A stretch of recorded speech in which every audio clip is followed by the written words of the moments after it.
Assalamualaikum warahmatullahi wabarakatuh. Bismillah, alhamdulillah, wassalatu wassalamu ala rasulillah Sayyidina Muhammadin abdillah wa ala alihi wa ashabihi wa man tabi'ahu wa wala. Amma ba'du, la hawla wa la quwwata illa billah. Qala rabbi shrah li sadri wa yassir li amri wahlul 'uqdatam min lisani yafqahu qawli. Shadaqallahul 'azim. Bapak-bapak dan saudara sekalian, ibu-ibu yang dimuliakan Allah. Alhamdulillah, pagi ini kita bersama-sama bisa hadir di tempat yang mulia ini untuk melaksanakan sholat subuh berjamaah dan sekaligus kita melaksanakan kajian rutin tentang fikih ibadah. Mudah-mudahan pertemuan kita ini dirahmati, diberkahi dan diridhoi oleh Allah Subhanahu wa taala. Amin ya rabbal alamin. Salawat salam mari kita sanjungkan ke hari junjungan kita Nabi besar Muhammad sallallahu alaihi wasallam serta keluarga dan seluruh sahabat-sahabat dan pengikutnya yang setia menjalankan dan menjunjung tinggi sunnah-sunnahnya, termasuk kita semua. Mudah-mudahan kelak kita boleh syafaatnya di yaumil qiyamah. Amin ya rabbal alamin. Mari sama-sama kita buka kajian kita pagi ini dengan baca suratul Fatihah. Ala hadhihi niyyah wa li kulli niyatin shalihah wa li hadratin Nabi Mustafa Muhammadin sallallahu alaihi wasallam wa ala alihi wa azwajihi wa dhurriyyatihi wa ahli baitihi wa li jami'il mu'minina wal mu'minat wal muslimina wal muslimat. خاصة نحيي صاحب هذه الكتب كتاب دكتور محمد سهيلي لرضوان الله تعالى. الفاتحة. أعوذ بالله من الشيطان الرجيم. بسم الله الرحمن الرحيم. الحمد لله رب العالمين الرحمن الرحيم مالك يوم الدين إياك نعبد وإياك نستعين اهدنا الصراط المستقيم صراط الذين أنعمت عليهم غير المغضوب عليهم ولا الضالين. Bapak-bapak sekalian yang dimuliakan Allah, Ibu.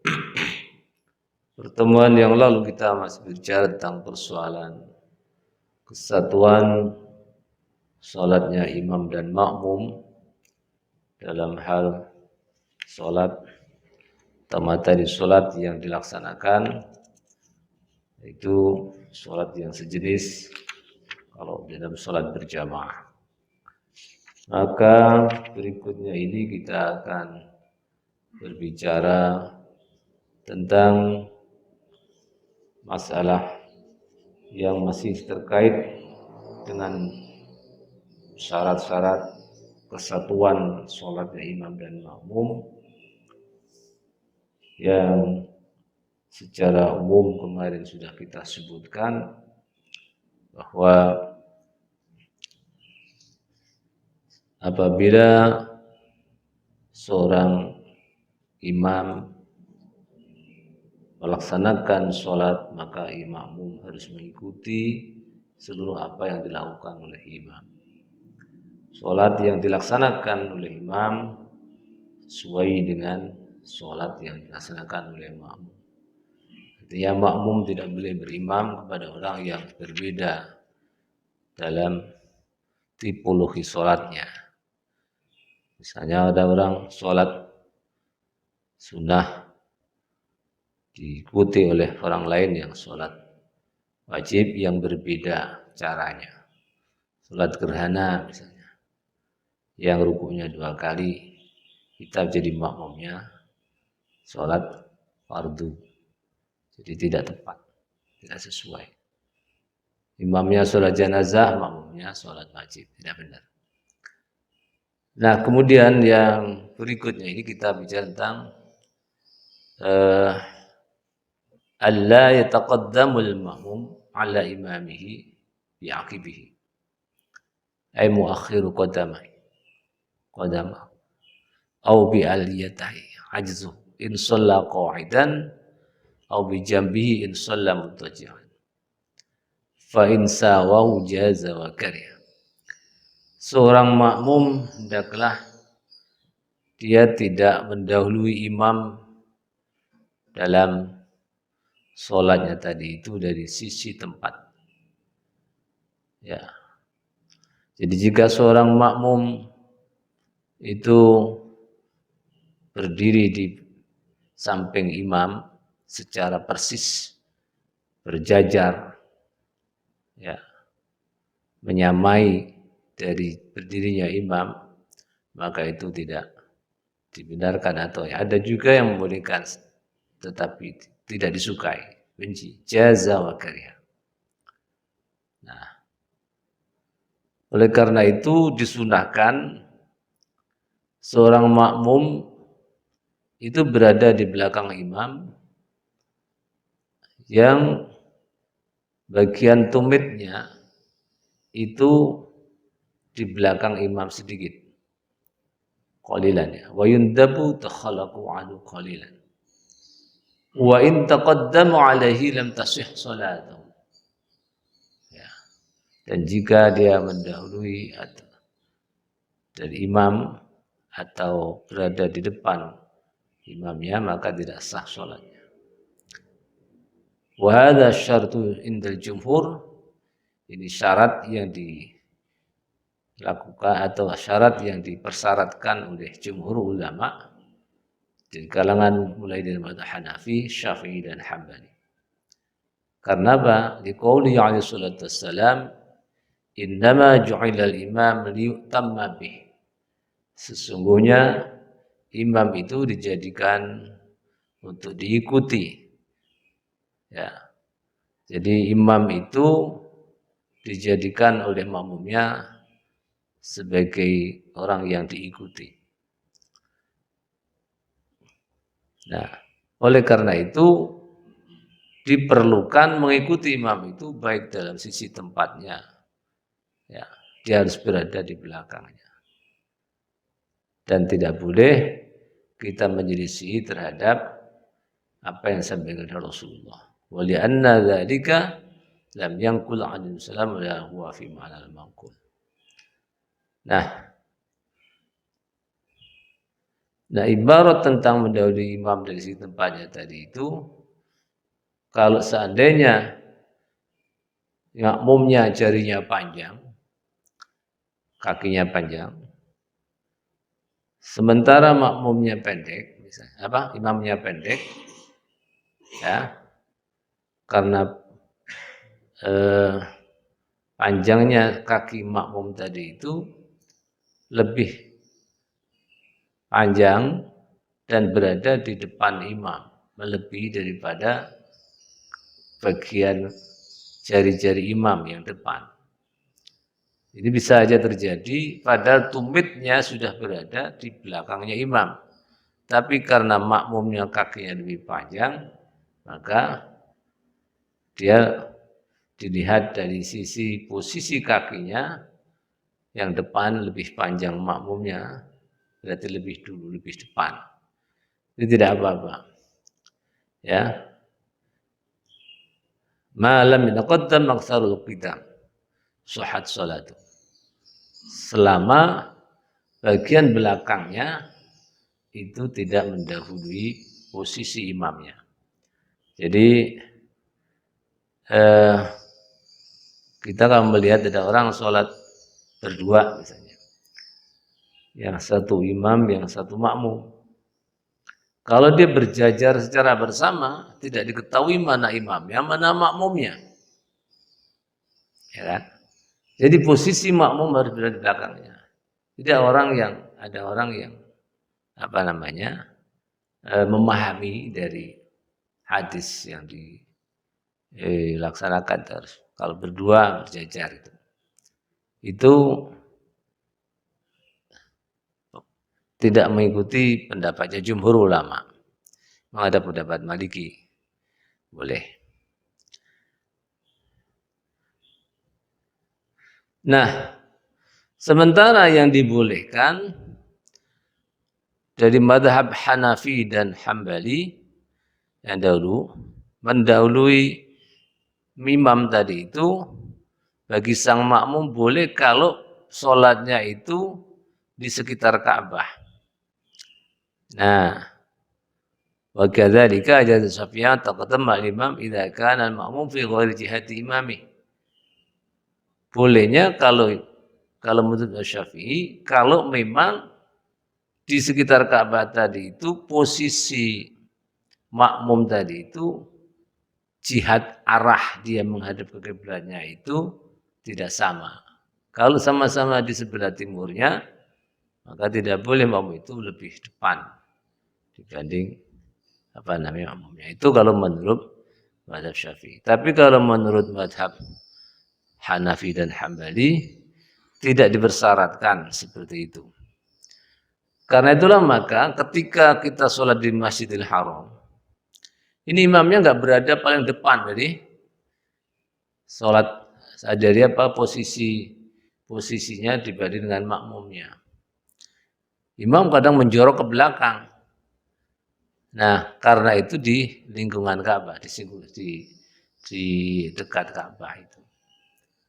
Nah, kalau seperti itu berarti dia menggunakan madhab dari madhab Hambali atau madhab Hanafi. Tapi yang kita tahu bahwa di Saudi Arabia itu madhab dalam peribadatannya mengikuti madhab Hambali. Sehingga tadi itu posisi makmum di samping kiri kanan imam yang berada di Ka'bah, di dekat Ka'bah tadi itu posisinya bisa lebih depan daripada imamnya. Dan itu dibolehkan. Tapi kalau jauh seperti di sini misalnya, yang kita tidak melihat posisi Ka'bah, kita tidak boleh melakukan itu. Fa in kana al-ma'mum imma fi jihadin wahidah, menurut mazhab Syafi'i lam yasih taqdumu alaih. Tidak sah dia mendahului terhadap imam itu. Nah, wa yukrahu taqaddum li ghairi darurah. Dan tidak dibenarkan atau tidak disukailah, yukrah itu dibenci, mendahului kecuali dalam keadaan darurat, bisa seperti qadhiqil masjid, seperti banyaknya jamaah dan sempitnya masjid. Ya, itu enggak apa-apa. Ada alasan, ada darurat ya bagi sang imam dan makmum tadi itu melakukan sesuatu yang berbeda. Ya, ada daruratnya. Ya, seperti musim haji kan masalahnya makmumnya budak gitu. Sementara posisi imam itu agak ke belakang karena sangat panasnya keadaan. Sehingga imam agak di belakang kan, tidak depan. Nah, wa illa falakara, dan jika ada darurat itu tersebut maka tidak mengapa gitu. Nah, menurut pendapatnya Imam Syafi'i dalam qaul jadid, dulu ketika beliau ada di Irak, ya, sholat itu menjadi batal jika makmum itu mendahului imam meskipun berada di dekat Ka'bah. Itu qaul jadidnya. Nah, qaul qadimnya seperti itu. Qaul qadimnya ketika berada di Baghdad dan qaul jadidnya ketika berada di Irak, di Mesir. Jadi qaul qadim dan jadid berbeda.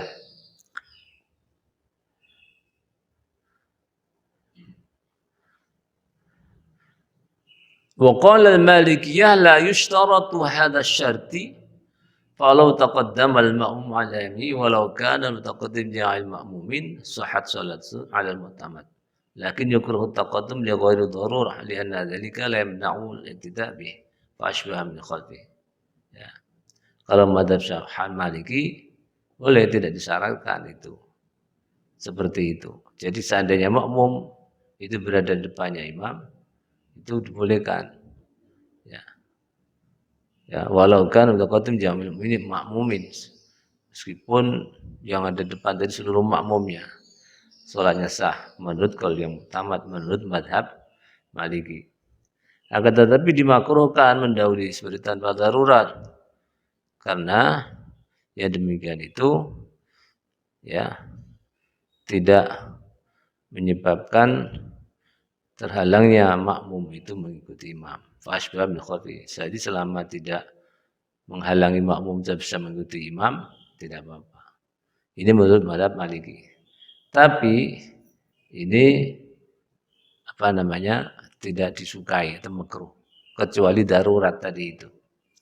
Jadi 3 mazhab dari mazhab Syafi'i, Hambali dan Hanafi ini hampir sependapat dibanding dengan mazhab Maliki yang dia agak kontradiktif dalam hal ini. Jadi persyaratan kebolehan di depan tadi kalau tempat tertentu yakni di lingkungan Ka'bah ya, di dekat Ka'bah. Yang lebih ketat di sini Syafi'i selama posisi makmum itu berada di arah yang berbeda dengan imamnya. Kalau satu arahnya nggak boleh. Nah, jadi ini supaya kita tahu tentang, oh iya, tidak tanya-tanya lagi kepada orang lain mengenai, kok itu sholat di Masjidil Haram, kok imamnya nggak paling depan, belakang, kenapa itu? Oh boleh itu. Nah, alasan seperti ini ada dalam pembahasan fikihnya seperti ini. Jadi tidak apa namanya ragu-ragu lagi kita menjadi makmum ya terhadap imam yang berada di belakang dibanding dengan makmumnya. Jadi sah, jadi sholatnya sah kalau di Ka'bah. Apalagi tadi daruratnya adalah apabila itu berada di tempat yang sempit. Ya. Baik, Bapak sekalian saya hormati. Berikutnya adalah kesatuan tempat sholatnya imam dan makmum. Ya, biru'yatin au simain walau bimbaligin. Dengan karena sebab dia melihat posisi imam atau dia mendengar suara imam meskipun dengan mubalik atau seorang makmum yang menjadi penyampai suara imam. Itu namanya mubalik. Kalau kita mengistilahkan mubalik itu kan orang yang ceramah menyampaikan ceramah. Dalam istilah sholat yang makmumnya salah satu di antaranya, istilah sebagai bilalnya, menyambungkan suara imam yang mungkin supaya terdengar kepada seluruh makmum yang ada, seperti di tempat-tempat yang penuh dengan manusia, seperti di Mekah ketika haji atau di Masjid Nabawi yang sangat luas masjidnya itu, gerakan imam supaya diikuti tidak terlalu jauh jaraknya atau jangkauan waktunya, maka ada mubalik yang membaca kalimat-kalimat imam tadi itu dari takbir, ya, mulai dari takbiratul ihram, takbir intiqalnya dan seterusnya sampai salamnya. Nah ini biasanya ada orang yang menyampaikan tadi itu disebut dengan mubalik. Mubalik macamnya.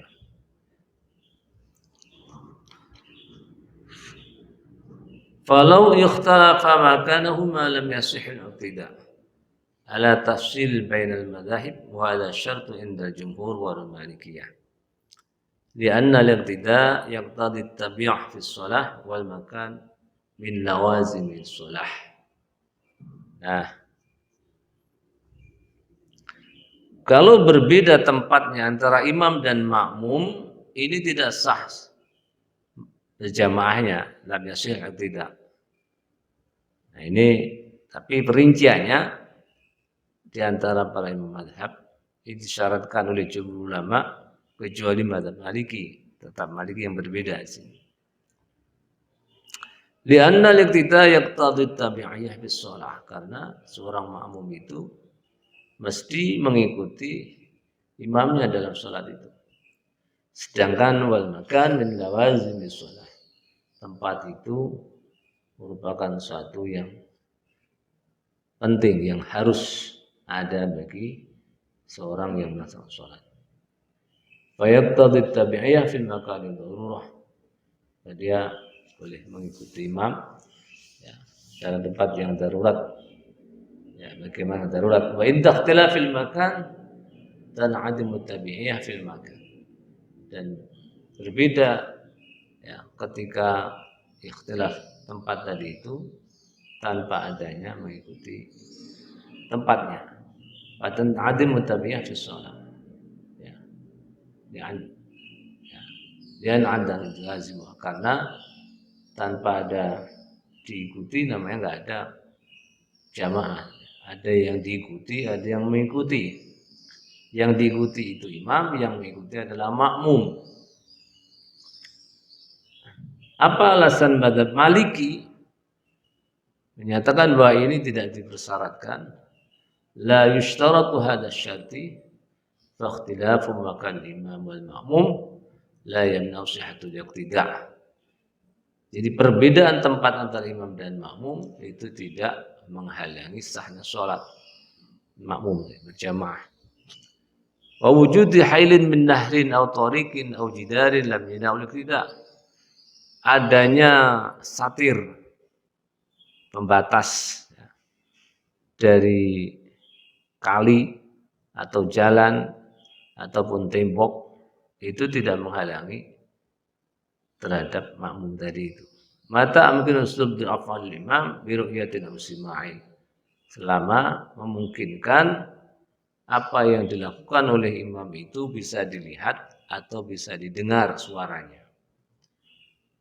Nah, karena itu wala yushtaratu imkanu tawassul ilaih, dan tidak diharuskan atau tidak disyaratkan memungkinkannya sampainya makmum kepada imam. Illa Jum'ah, kecuali salat Jum'ah. Falau sholal makmum fi baitin mujawir li masjid mutaqaddim muqtadiyan bi imami fa sholatu batilah. Ya andal jami' syaratun min sihhatil Jumu'ah. Jadi seandainya ada makmum yang sholat di rumahnya, yang menyambung sampai ke masjid, kemudian dia itu mengikuti imam yang ada di masjid, sholatnya batal. Karena jamaah itu merupakan syarat pada sahnya Jum'ah.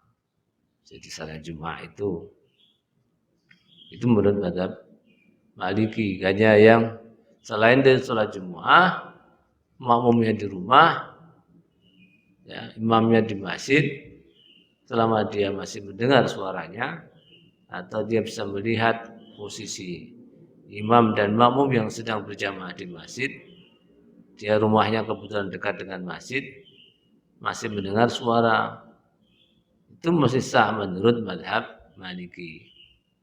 Nah, bagaimana pendapatnya mazhab yang lain seperti mazhab Imam Hanafi? Ya, penjelasannya wa amma tafsilul Hanafiyah bahwa anna ikhtilafil makan bainal imam wal ma'mum mufsidun ibtida' sawa'un ishtabahu 'ala al-ma'mum hala imami aw lam yashtabihu 'ala sahih. Walau tada rajulun birakibin aw bil 'aksi aw rakibun birakibin dabatin ukhra lam yasih ibtida' li ikhtilafil makan. Walau kana 'ala dabatin wahidatin sahha ibtida' li ittihadil makan. Jadi bahasa fikih sampai di sini dibahas ya. Kalau menurut mazhab Hanafi, seorang makmum dan imam itu tempatnya harus satu, karena dia mengikutinya.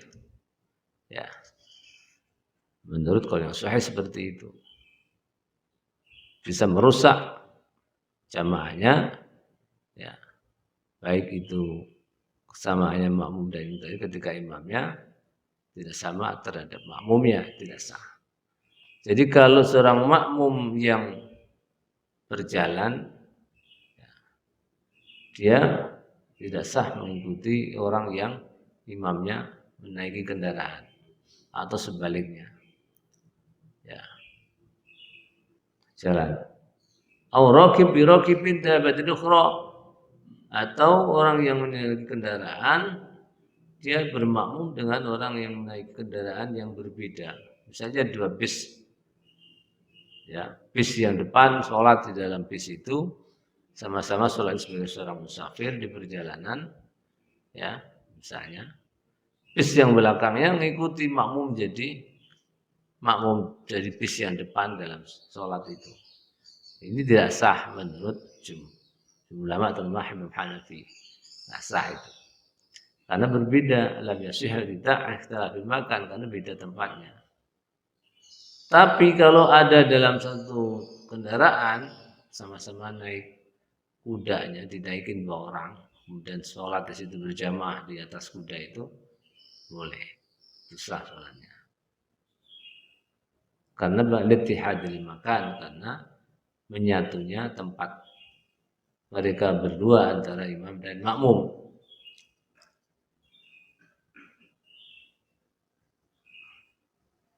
Nah, wa man kana bainahu wa bainal imam tariqun 'am yamurru fihi an-nas aw nahrun 'azim aw khala'in aw fadha'in fi sukhra aw fi masjidin kabir jiddan ka masjidil qudsi, ya, yas'u suffaini fa aktsar aw suffan minan nisa' bila ha'ilin qadra dira'in aw bi ghairi tifa'ihina qadra fa aqama rajul, ya, qamatul qadri qamatul rajul la yasihu tidak lianna dzalika yujabu ikhtilafal makanaini 'arfan ma ikhtilafihi ma haqiqah fayamna'u sihhatul ibtida' liqauli Umar anhu man kana bainahu wa bainal imam nahr aw tariq aw safin minan nisa' fala salata lahu. Jadi berdasarkan yang disampaikan oleh Umar bin Khattab ini, bahwa orang yang sholat yang imamnya itu terpisah dengan makmumnya, terpisahnya karena jalanan yang umum gitu, atau juga sungai yang besar, atau persawahan misalnya, atau dalam masjid yang besar sekali seperti Masjid Kudus itu, Masjidil Aqsa, di Masjid Aqsa. Dia sausufain di fakta yang luas, maka mereka dijadikan dua sof, dua tempat. Sof bila nisa bila haid, atau terpisah dengan sofnya wanita tanpa ada penghalang, ya, qadra dira'in aw bi fa'ihinna, ya, sekitar dira' atau selain daripada itu, ya, irtifa'ihna, terjeda dengan barisan wanita, maka di belakang wanita ini tidak sah mengikuti sholat yang di depan wanita. Jadi bagaimana kalau seperti di Masjidil Haram itu ada jeda tapi di sampingnya ada nyambung laki dengan laki, meskipun di sela-sela di tengahnya ada wanita, jadi dia boleh karena samping kiri kanannya nyambung dengan depannya di apa namanya dengan orang laki-laki. Nah, itu yang seperti ini hanya terjadi di Masjidil Haram. Karena arah sholatnya itu dari arah yang berbeda-beda, dari barat, dari timur, dari selatan, dan dari utara. Ini kan bisa orang yang berada di timur Ka'bah, dia akan berhadapan dengan orang yang di sebelah barat Ka'bah, berhadapan-hadapan, karena sholatnya memutar, semua memusat kepada Ka'bah tadi itu. Jadi seperti itu. Kalau orangnya berada di bagian selatan, ya dia akan berhadapan dengan yang berada di sebelah utara, dan begitu seterusnya. Nah, ini boleh. Jadi imamnya satu, yang makmum melingkar dari selatan menghadap ke utara, dari timur menghadap ke barat, yang dari utara menghadap ke selatan, dan yang dari barat menghadap ke timur.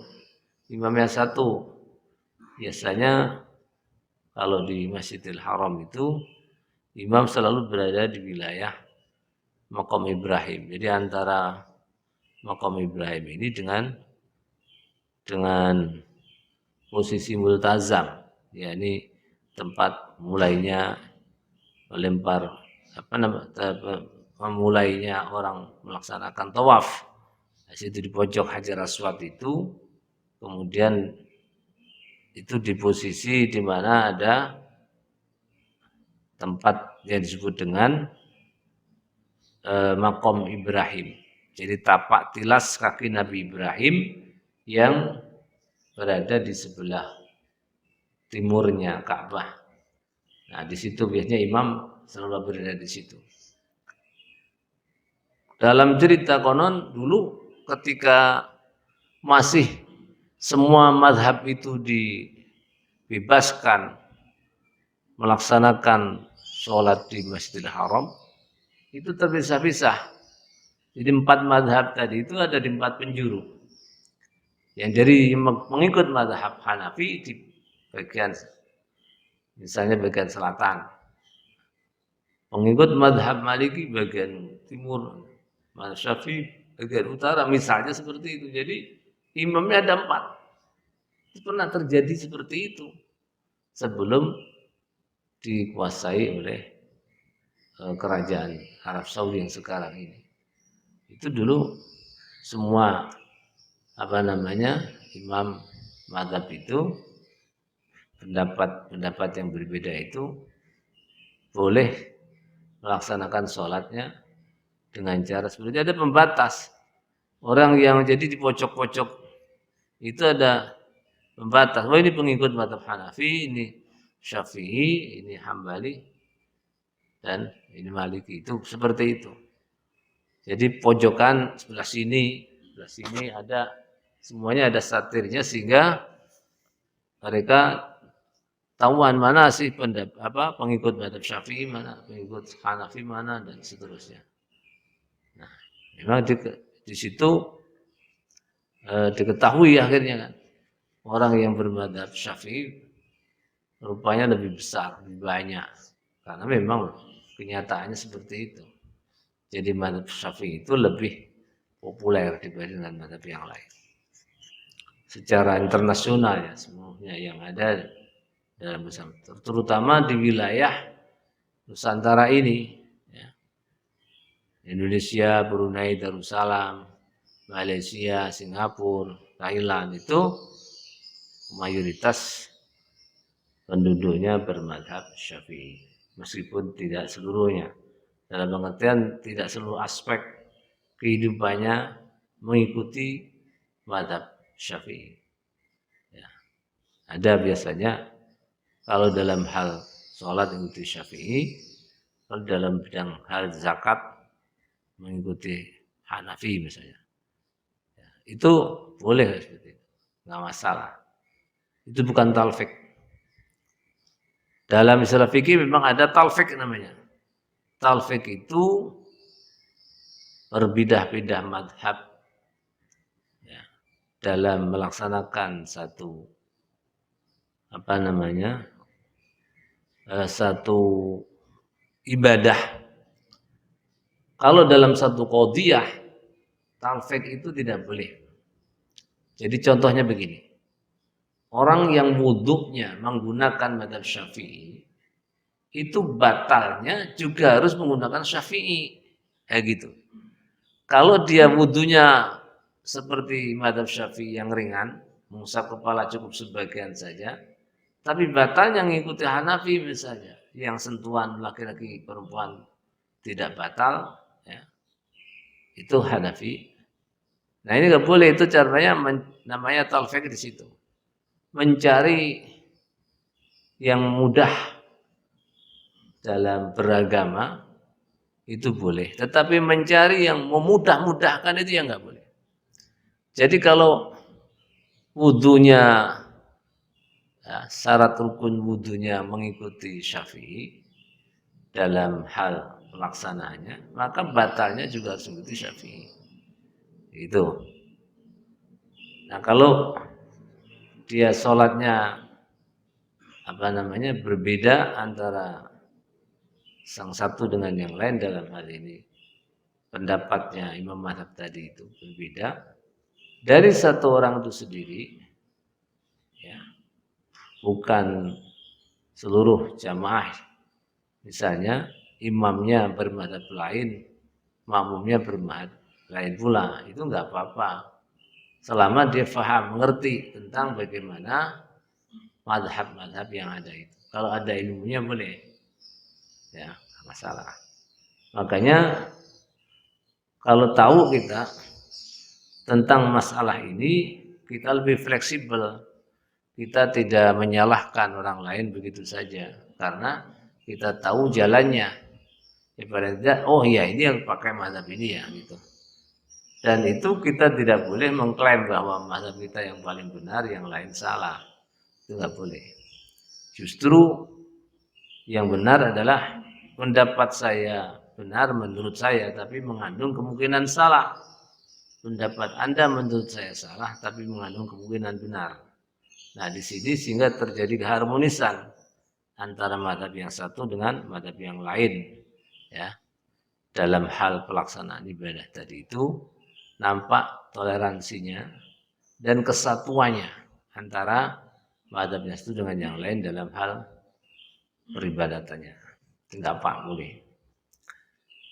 Nah, Bapak sekalian saya hormati, nah perbedaan yang seperti dikatakan oleh mazhab Hanafi tadi itu mengenai perbedaan tempat antara imam dan makmum itu bisa menyebabkan tidak sahnya berjamaah tadi itu kalau itu yang memisahkan atau membedakan adalah tempat yang dipisahkan oleh jalan umum yang di situ banyak dilalu-lalaini oleh manusia orang lain, ya. Atau sungai yang besar, ya. Atau khala air fadha di sohra, tempat yang luas tuangan istilahnya, ya. Kalau sini namanya bulakan, itu di bulakan persawahan, imamnya ada di balik itu misalnya, sementara makmumnya ada di balik persawahan itu. Karena selama itu masih bisa melihat atau mendengar, tadi kan ada kebolehan itu melaksanakannya. Tapi kalau ini yang memisahkan itu seperti ini disebutkan oleh, ya, mazhab Hanafi, itu enggak sah sholat. Nah, seberapa batasannya perbedaan yang seperti disebutkan oleh Umar bin Khattab itu, mangkana bainahu wa bainal imam nahrun aw tariqun aw safun min nisa fala sholata lahu. Siapa orang yang antara imam dan makmum itu ada dihalangi oleh sungai atau jalan atau sof dari wanita, maka tidak sah sholatnya. Nah, perkiraan miqdarut tariq al-'am alladhi yamna'u sihhat al-ibtida' wa huwa miqdaru ma tamurru fil 'ajalat al-'arabah aw tamurru fi ahmal 'ala ad-dawab wal murad bin nahri ma yas'u, ya, zawqan yamurru fi, ya, zawriqan yamurru fi, ya, yang tidak boleh, yang bisa menyebabkan batalnya berjamaah tadi itu kalau yang memisahkan itu memang jalannya umum yang biasa dilalu-lalangi oleh manusia ataupun binatang-binatang. Yang dimaksud dengan nahar, ya sungai, ya, yang luas, ya. Zawriqan yang murufi, yang di situ dilalui perahu-perahu, ya, yang memisahkan antara makmum dengan imam tadi itu. Tapi kalau fa in kanatis sufuf muttasilatun ala tariq kama yahsulu fil haramain aw fil masajidil muzdahimah bil musallin, ya, jaza al-ibtida' li anna tisal sufuf akhrajahu min ayyakuna mamar nas falam yabqa tariqan bal sara musalla fi haqqi hadhihi shalah wa kadzalika in kana 'ala nahri jisran wa 'alaihi shaffun muttasil. Jadi kalau seperti yang terjadi di Masjid ya, Nabawi atau di Masjidil Haram ya, kan nyambung itu masalahnya. Artinya meskipun jaraknya berbeda, tempatnya berbeda jauh antara gang-gang tempat sholat itu, karena nyambungnya itulah yang membolehkan antara makmum yang satu dengan makmum yang lain masih bisa melihat dan masih bisa mendengar dari bacaan perpindahan intiqalnya imam dari posisi yang sebelumnya kepada posisi yang berikutnya. Dari perpindahan mulai dari berdiri misalnya baca Fatihah, dengar, tahu dia. Berdiri dia ruku, tahu makmumnya. Meskipun tempatnya jauh, karena nyambung tadi itu. Maka kalau muttasil ada masalah kalau nyambung. Yang sebenarnya kan nggak nyambung, maksudnya itu imamnya ada di sini, makmumnya ada di seberang jalan sana. Nah itu yang dimaksud dengan nggak nyambung di situ. Nah kalau batasannya itu lebih dari batasan yang disepakati ulama, berapa dirok, 300 dirok atau sekitar 150 meter, terjedanya posisi imam dan makmum tadi itu sudah tidak dikatakan sebagai berjamaah yang sah kalau nggak nyambung ya, seperti tadi itu ya. Kalau di emper-emper toko di Masjidil Haram itu ada sholat di situ boleh karena nyambung, meskipun dia berada di bawah toko-toko itu misalnya. Dan bahkan di sana kan kalau sudah sholat terjadi, sholat iqamah ya, maka orang berdesakan mencari posisi tempat itu. Kadang-kadang jaraknya antara makmum yang satu dengan makmum yang lain bisa saja jauh. Nah, kayak zaman corona ini misalnya, itu kan membutuhkan tempat yang luas itu, karena berjarak masing-masing makmum yang satu dengan makmum yang lain berjarak. Nah, jaraknya tadi itu dibolehkan selama tidak melebihi daripada 60 hasta ya, 50 atau 60 hasta. Itu ada perbedaan pendapatnya, yang 150 meter lah kira-kira seperti itu perbedaannya. Nah, wal ha'il kajidar kabir la yamna'ul tidak illa misbata bihalum imami bisma'i minal imam aw muballighin anhu aw ru'yatun aw lihadim mutaqaddin muqtadin walau man min babin mustabiqin yamna'ul musul walam yahtaliful makan haqiqah kamasjidin. Nah, kalau penghalang seperti tembok yang besar ya, itu tidak menghalangi makmum terhadap imamnya, gak apa-apa, illam yustabihu, selama itu berbedanya keadaan imamnya bisa diketahui oleh makmumnya dengan cara mendengar suaranya atau melihatnya seorang makmum kepada makmum yang lain yang berada di di depan samping kirinya, sehingga dia tidak melihat imamnya, tetapi dia tahu perpindahan itu melalui orang-orang yang menjadi makmum di belakang imam tadi yang di depan, sehingga dia tahu perpindahan makmum dan imam tadi itu di dalam sholatnya. Nah, ini Bapak sekalian pendapatnya mazhab Hanafi dalam hal kebolehan orang itu mengikuti terhadap ya, imamnya yang berada tempat yang berbeda. Syarat-syaratnya seperti itu penjelasannya.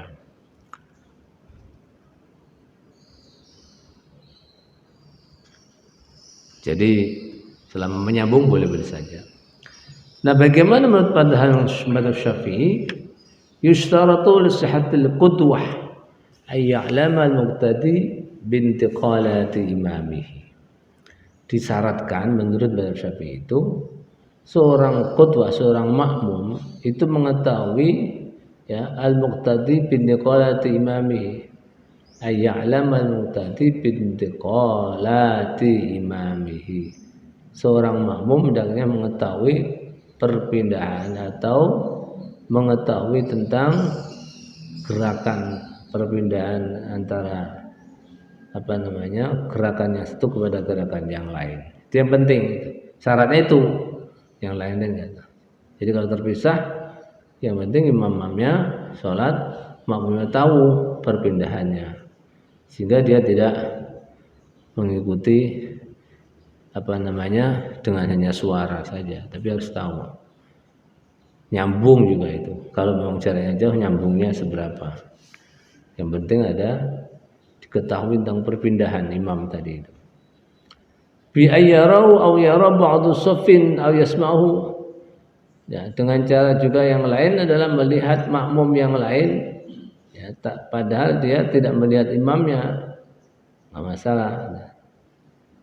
Karena dia masih mengikuti imam tadi itu berdasarkan tempat yang berbeda tadi itu. Selama tempat itu masih ada kesinambungan antara imam dan makmum, maka dipandang sah sholatnya.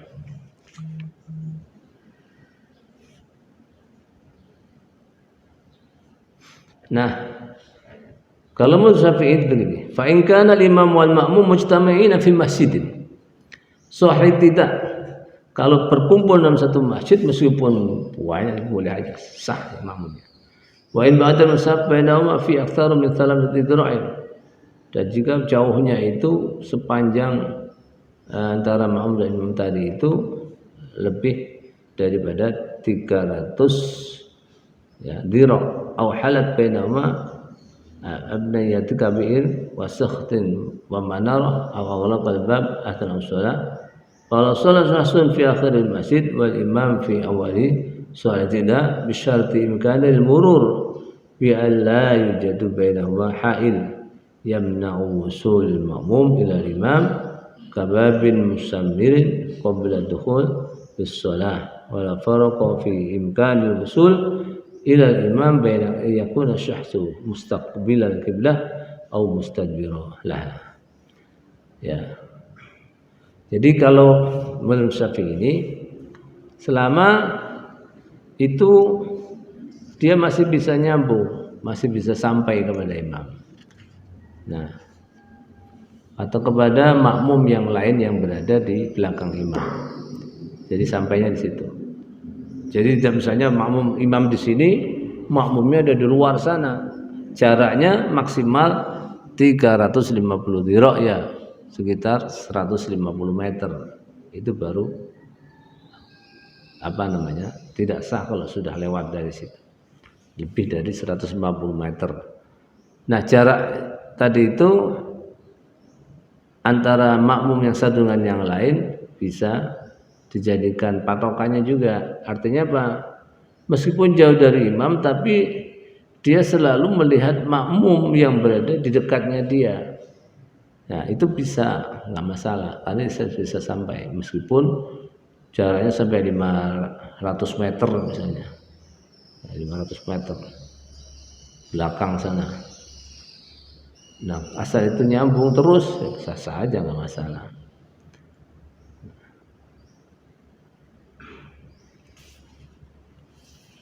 Amma in kana imam wal ma'mum fi ghairi masjidin ka sahra'in fatashu shalah fi syartin ay yakuna bainahuma baina kulli saffaini aktsaru min 300 dhira'in taqriban. Tadi itu sudah. Kalau berbeda tempatnya tapi masih bisa sampainya, yang penting tidak lebih dari 300 dhira' tadi itu. Baik Bapak-bapak sekalian yang saya hormati, ini pendapatnya mazhab Syafi'i dan inilah pendapat yang paling banyak diikuti oleh kaum muslimin di Nusantara ini. Ya, selesai, tapi tidak apa karena itu kehendak bapak-bapak semuanya ya.